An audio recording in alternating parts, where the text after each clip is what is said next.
My name is Isang Awah. I am a wife, mother of 4 children, and I'm a writer. I was raised in Nigeria. I was born in Calabar, but I'm from Akwa Ibom State.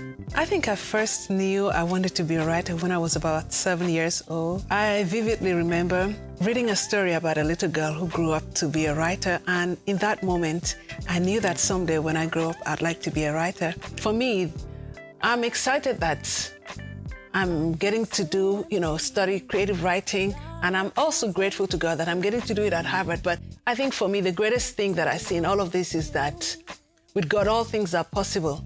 Sometimes you think it's too late.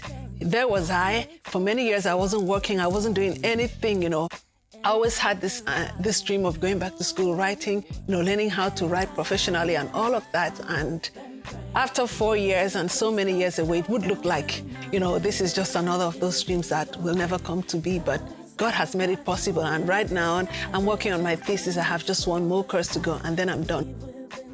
I would say that my greatest source of encouragement has been my husband. Even when I didn't really think anything would come out of writing, he always encouraged me to keep writing. And at the point I'd written a collection of stories, he brought out money and got the collection of short stories published, Tales of Another Kind. And I've always also had friends and, other people that have encouraged me along the line, told me, oh, Isang, you're a good writer, and so on.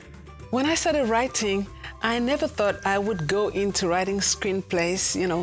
It's so much different from writing poems and songs and short stories. But at some point, I realized that I could make much more impact and minister to a lot more people if I went into writing screenplays and producing movies. I got the inspiration to write Bent Arrows from God, and then I decided to put it down, and then I had the screenplay for Bent Arrows. Bent Arrows is basically about 3 different girls who went astray, and it deals with different issues, undue parental influence, sexual abuse, different stuff. The girls went through different things. Their hearts were broken, and then at some point they thought they had life, and men figured out, and they were wayward. But somewhere along the line, individually, they all met with God, and then got their life straightened out.